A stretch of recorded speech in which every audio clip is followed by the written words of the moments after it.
Jadi, singkatan Latin yang ada di resep itu jika diuraikan, itu uraiannya atau kepanjangannya dari Miscefac Pulveres Datalis Doses Numero 1, nomor 10. Kemudian S-nya Signa Ter Dedie 1 Pulveres. Artinya, Bismillahirrahmanirrahim. Assalamualaikum warahmatullahi wabarakatuh. Selamat pagi untuk seluruh siswa-siswi kelas 10 Farmasi SMK Bakti Kencana Pamanukan.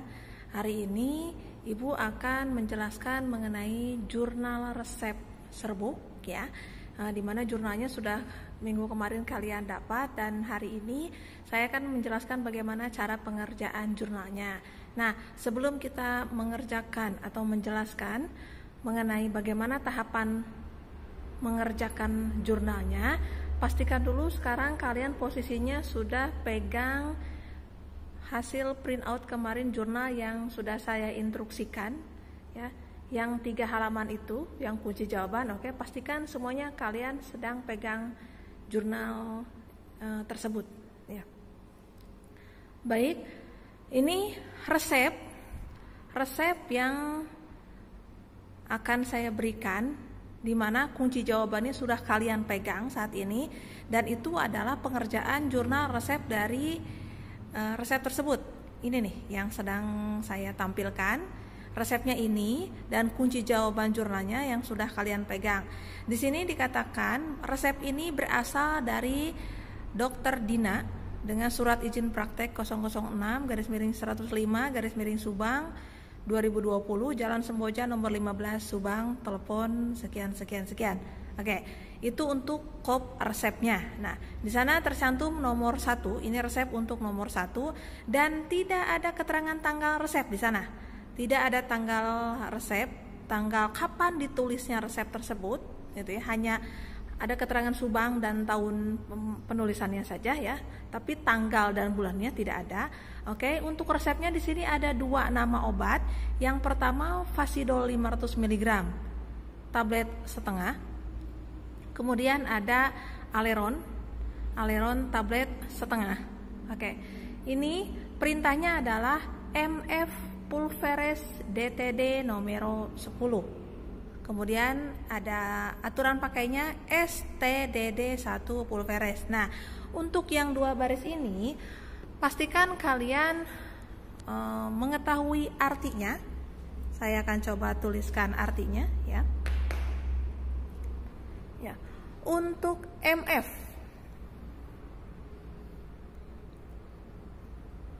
ini kepanjangan dari Miscefac Datalis Dosis Numero, ini angka Romawi untuk 10 ya. Kemudian S-nya adalah untuk yang ini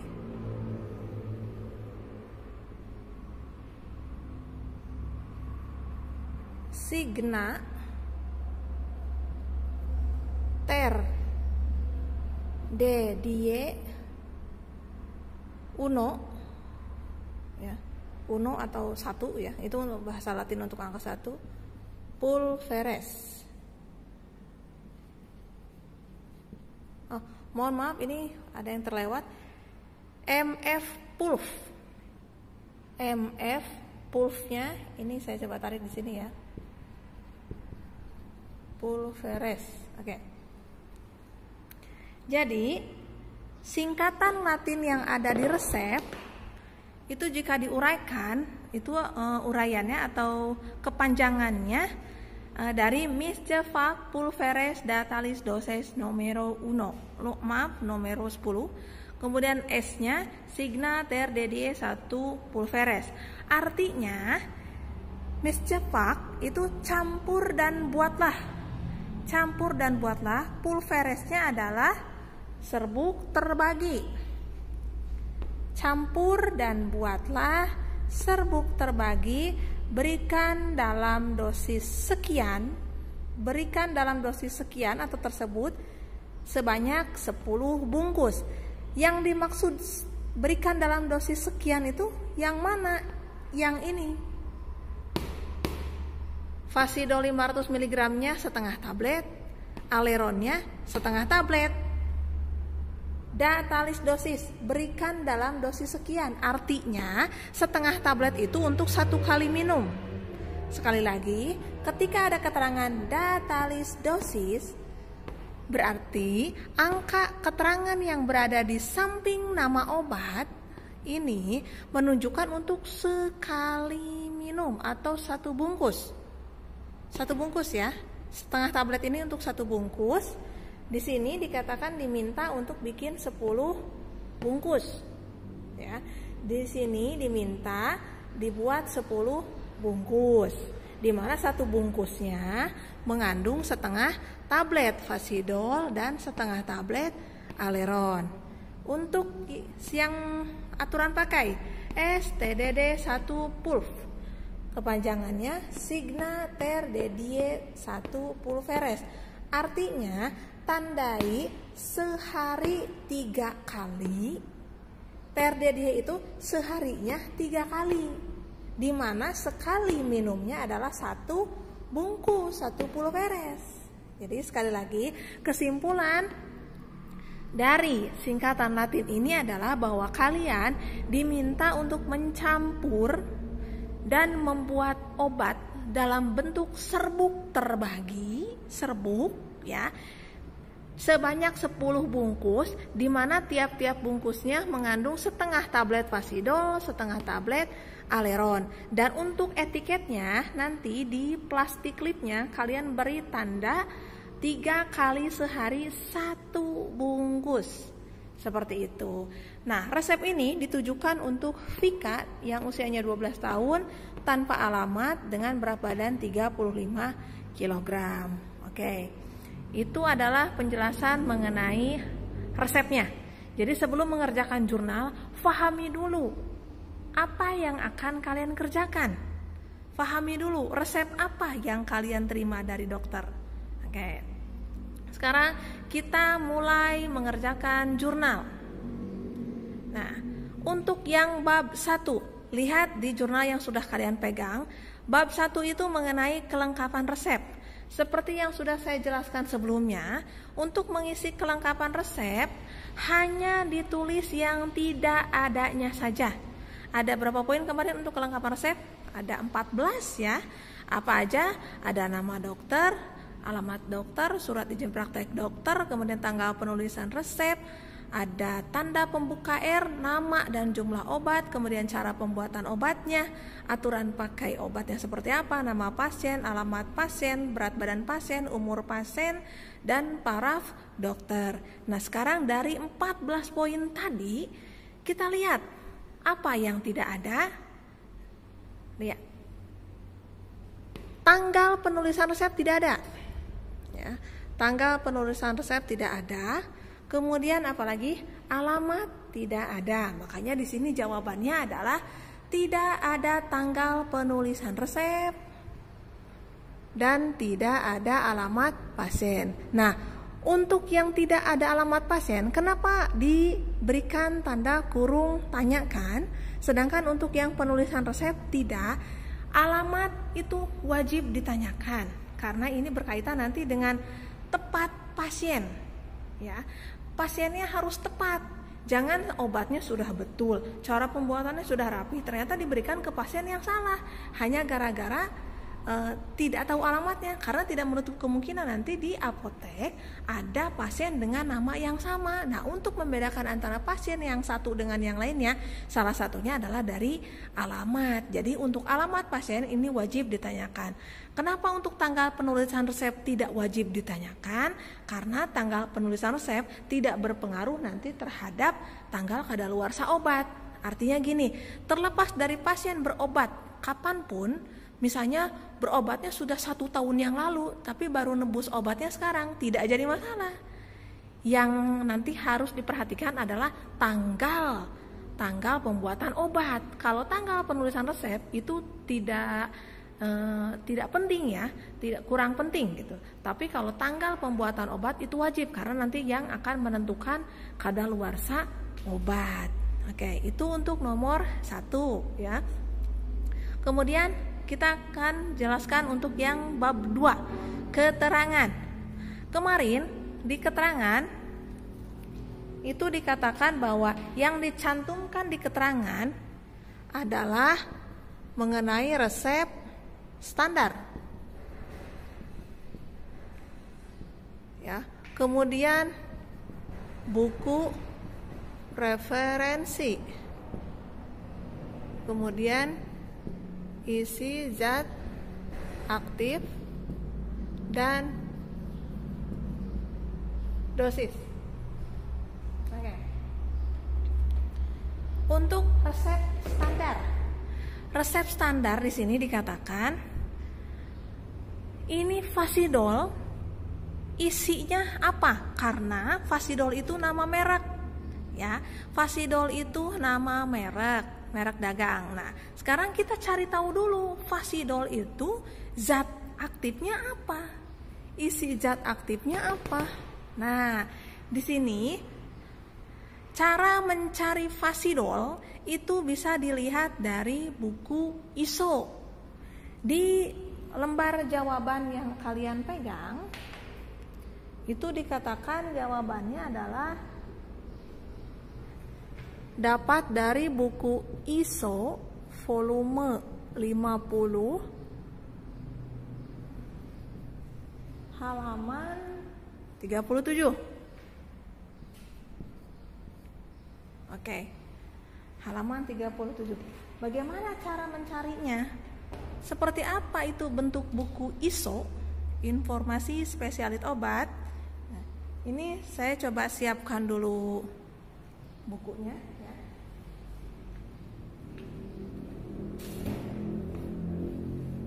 Oke, ini. Kebetulan ini buku yang ada adalah yang volume 51, sedangkan tadi di kunci jawaban itu adalah volume 50. Jadi hasilnya nanti pasti akan berbeda, tapi tidak merubah dari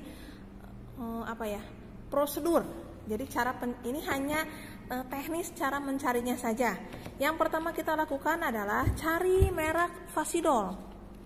Di halaman belakang ini dari T ya, kita cari yang dari F.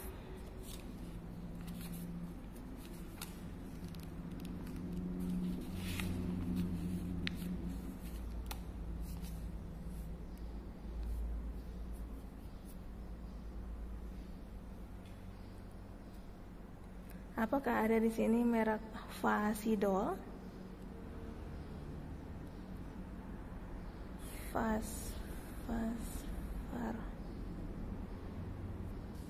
Nah ini, lihat, sini ada fasidol, halaman 16, ya, fasidol, halaman 16, seperti itu carinya ya. Kita buka sekarang halaman 16.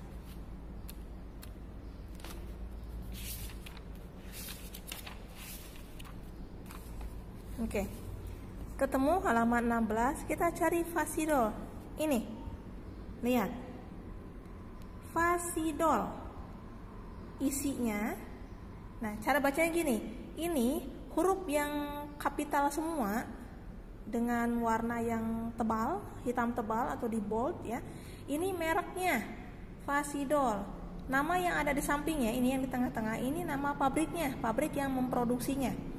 Nah, ini huruf besar di sini di sampingnya ini menunjukkan golongan obatnya. B itu menunjukkan bahwa fasidol yang diproduksi oleh PT Ifars ini memiliki atau termasuk golongan obat bebas. Isinya apa? Nah, ini fasidol itu isinya adalah paracetamol 500 mg. Oke. Kita samakan kunci jawabannya. Betul ya? Jadi tiap tablet mengandung paracetamol 500 mg. Jadi data ini tidak mengarang, tapi ini ditemukan dari buku ISO. Yang tadi saya buka itu ISO volume 51, halamannya halaman 16. Jadi berbeda ya. Sedangkan di sini di kunci jawaban ditemukannya di buku ISO volume 50 halaman 37. Sama saja ya. Tadi saya hanya menunjukkan cara mencari isi dari fasidol itu. Jadi tadi buka dulu indeks nama obatnya, di belakang merek apa yang kalian butuhkan. Sudah ketemu halaman berapa, lalu buka di halaman berapa, lalu cari mereknya, lihat golongan obatnya dan isi zat aktifnya. Sudah dapat nih resep standarnya ini bentuk resep standar.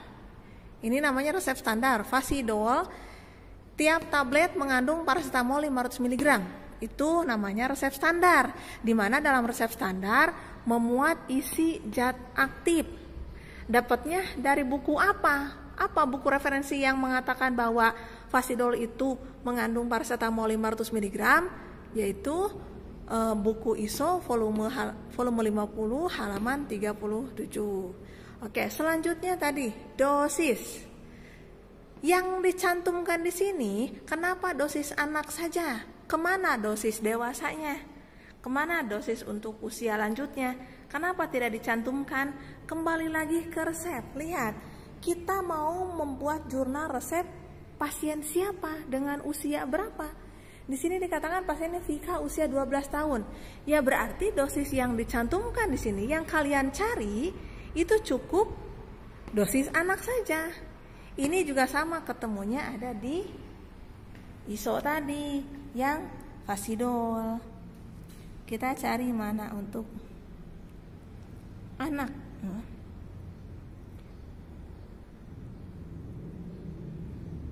Nah, di sini nanti kalian tinggal cari ya. Oh, di sini kurang lengkap, tapi kalau yang di mana? Kalau yang di ISO volume 50 halaman 37, dosis anaknya langsung ada yang rentang 6 sampai 12 tahun ya. Sedangkan di sini hanya dikatakan ini nih.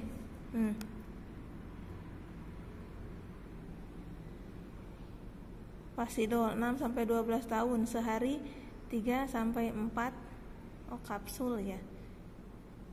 Sama ya. Untuk dosisnya nanti silakan kalian cari, masih di buku ISO ya. Oke, jadi dosis yang dicantumkan di sini adalah dosis sesuai dengan usia pasien. Sesuai usia pasien. Oke. Yang kedua, ini ada prednison. Teknik pencariannya sama. Jadi cari di buku ISO, volume berapapun nanti yang kalian punya, ada di halaman berapa. Nanti lihat tiap tablet prednison itu mengandung apa. Kebetulan di sini untuk prednison mereknya sama dengan nama isi zat aktifnya. Kalau tadi isinya paracetamol, hanya mereknya Fasidol. Tapi yang prednison ini kebetulan antara merek dengan isi zat aktifnya ini sama ya. Dosis yang dicantumkan di sini juga sama, disesuaikan dengan kebutuhan pasien berdasarkan data yang ada di resep. Oke. Dan ini bab 3 ya. Satu bab tambahan dari minggu kemarin. Kalau minggu kemarin saya coba mengulas secara cepat, kilat ya, bab 1 dan bab 2. Ini saya ulangi lagi dan sekarang ada tambahan di bab 3 ya. Bab 3 untuk monografi. Ini hanya keterangan saja. Keterangan ya, yang menunjukkan bentuk dari paracetamol itu seperti apa. Kalau kalian membayangkan paracetamol itu bentuk awalnya apa sih? Nah ini. Untuk paracetamol, pemberiannya hablur atau serbuk hablur putih, tidak berbau dan rasanya pahit. Tahu dari mana? Ini buku referensinya dari Farmakope Indonesia, edisi 3 halaman 37. Nama kimianya adalah acetaminophen. Apakah betul data ini? Kita coba buktikan. Sekarang saya ambil buku farmakopenya. Oke, tadi ini yang ISO, saya tutup dulu. Sekarang kita buka monografi.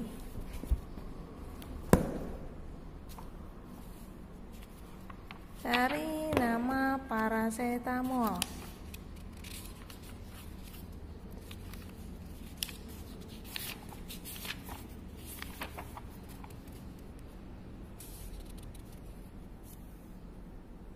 Nah ini lihat, paracetamol 37 ya.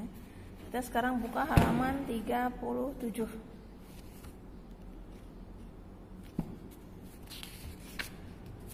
Oke, ketemu. Paracetamol ini nama kimianya adalah acetaminophenum atau dibaca acetaminophen. Ya. Ini. Paracetamol, acetaminophen. Ketemu ya di Farmakope edisi 3 halaman 37. Di sana ada katanya pemerian. Kita lihat. Pemerian. Ketemu ya, pemerian. Pemeriannya gimana? Hablur atau serbuk hablur putih tidak berbau, rasanya pahit. Di sini ada mengandung tidak kurang dari 98%. Ada identifikasi. Larutnya dalam apa? Titik didihnya berapa? Sisa pemijaran berapa? Penyimpanannya seperti apa? Khasiat dan penggunaannya seperti apa? Lengkap. Ya, tapi kenapa di sini hanya dicantumkan pemeriannya saja? Tadi seperti yang saya katakan, monografi di sini hanya untuk menunjukkan bentuk awal dari paracetamol itu seperti apa. Kenapa hanya pemeriannya saja? Kenapa tidak dituliskan kelarutan? Karena yang akan kita buat adalah pulveres. Yang akan kita buat adalah serbuk hablur, jadi tidak ada unsur air di sini, maka tidak perlu dicantumkan kelarutan, cukup pemeriannya saja, ya. Oke, yang kedua juga sama, prednison, ini ada di FI edisi 3 halaman 515, namanya prednisonum, dan pemeriannya adalah serbuk hablur putih, tidak berbau, rasa pahit, seperti itu. Ini adalah 3 bab dari jurnal, dari total 8 bab yang ada di jurnal. Hari ini saya jelaskan 3 terlebih dahulu ya. Saya harap dari penjelasan ini kalian bisa paham. Karena kalau sekarang saya jelaskan semuanya sampai 8 bab, nanti takutnya kalian malah pusing ya. Jadi nanti saya coba kasih space, kasih waktu minggu depan untuk kita mulai lanjut ke bab 4 sampai mana nanti. Kita lihat minggu depan ya. Untuk hari ini dicukupkan sekian saja. Assalamualaikum warahmatullahi wabarakatuh.